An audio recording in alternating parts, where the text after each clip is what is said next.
Hello everyone, welcome back to my channel and welcome to a new blog.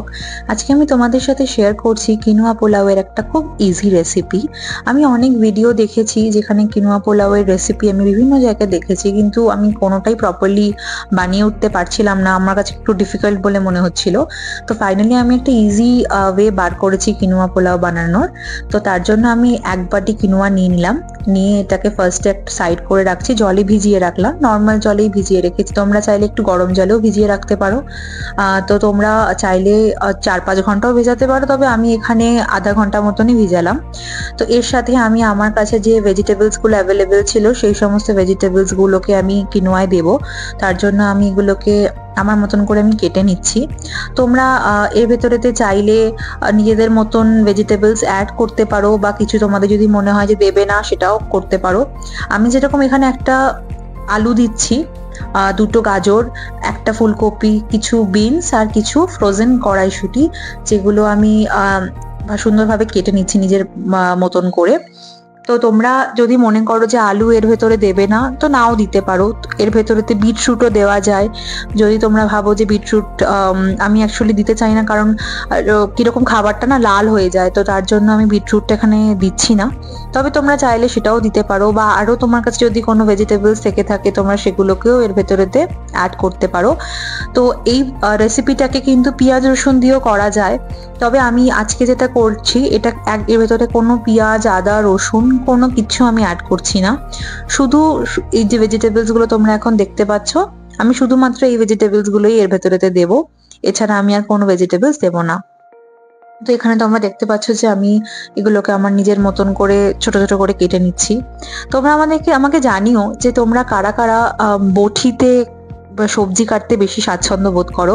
আসলে ছোটবেলা থেকে মাদেরকে দেখেছি যে বটিতে এত সুন্দর করে ভেজিটেবল গুলোকে কেটে ছোট ছোট করতো, কিন্তু আমি জানি না কেন আমি মানে বটিতে হাতই লাগাতে পারি না। আমার কাছে বটি যদিও আছে, কিন্তু আমি জানি না কেন আমার বটিতে হাত দিলেই না হাত কেটে যায়, মানে একটা না একটা জায়গাতে তো কাটবেই। তো সেই জন্য আমি বটিটা একদম আর ইউজ করি না, আমার কাছে ছুরিই ভালো। আমি ছুরি দিয়ে সব রকম ভেজিটেবলসকে কেটে ফেলি। তোমরা এখানে দেখতে পাচ্ছ যে আমি ফুলকপিটাও ইভেন ছুরি দিয়েই কাটছি। আমি ফুলকপি, বাঁধাকপি সব কিছু আমি মানে ছুরি দিয়েই কাটাটা প্রেফার করি, আমার তাতে হাতটা একটু কম কাটে, নাহলে বটি দিয়ে ভীষণভাবে হাত কেটে যায়।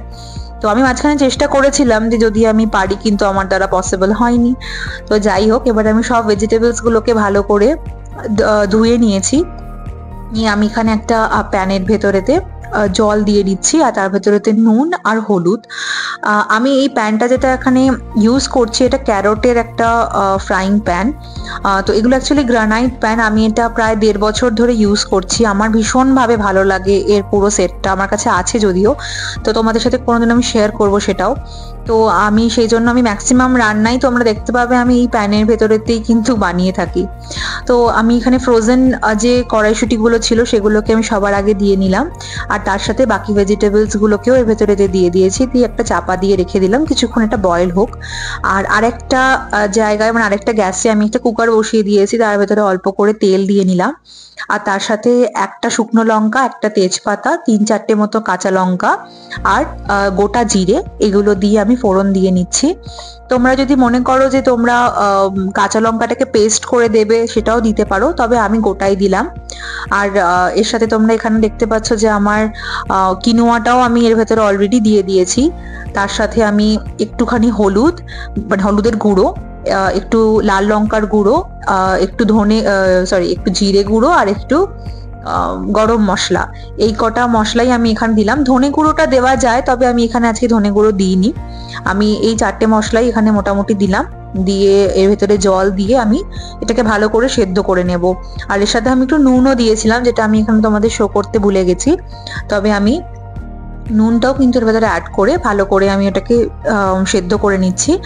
আর যে ভেজিটেবলস গুলো আমার বয়েল হয়ে গেছে সেগুলোকে আমি ভালো করে জল ঝরিয়ে রেখে দিয়েছি।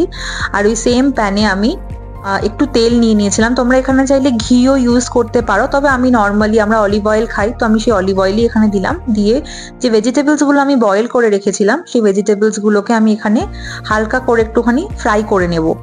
এতে কি হয় না, এতে ভেজিটেবলস এর যে ফ্লেভারটা ওটা আরো বেশি রান্নার ভেতরেতে আসে বলে আমার মনে হয়। তো সেই জন্য আমি একটু ফ্রাই করে নিচ্ছি। তো একটু ঢাকা দিয়ে দিয়েই আমি ফ্রাই করছি, যতটা ম্যাক্সিমাম করা যায়, বেশি ফ্রাই করার দরকার নেই।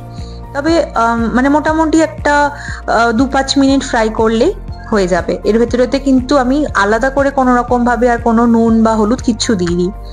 আর এই সাইডে দেখতে পাচ্ছ আমার কুকারের ভেতরে কিন্তু আমার কিনোয়াটা পুরো সুন্দরভাবে বয়েল হয়ে গেছে। এবারে আমি যে সতে করে রেখেছি যে ভেজিটেবলস গুলোকে, সেগুলো আমি এবারে একসাথে কুকারের ভেতরেতেই দিয়ে দেব, কারণ ভেজিটেবলস গুলো আমার অলমোস্ট বয়েল হয়ে গেছে, আমাকে আলাদা করে আর বয়েল করার দরকার নেই। তো আমি এগুলোকে কুকারের ভেতরেতে পুরো সমস্ত ভেজিটেবলস গুলোকে একসাথে ভালো করে মিশিয়ে দেবো কিনোয়ার সাথে, দিয়ে কুকারের মুখটাকে বন্ধ করে আমি একটা সিটি দিয়ে বন্ধ করে 10-15 মিনিট আমি রেখে দেবো। এতে কি হয় না, এতে ভেজিটেবলস গুলোর সাথে কিনোয়াটা আরো ভালোভাবে বয়েলও হয়ে যায়। তো আমার কিনোয়া পোলাও রেডি হয়ে গেছে। তোমরা আমাকে অবশ্যই জানিও যে তোমাদের ভিডিওটা কেমন লাগলো। টাটা।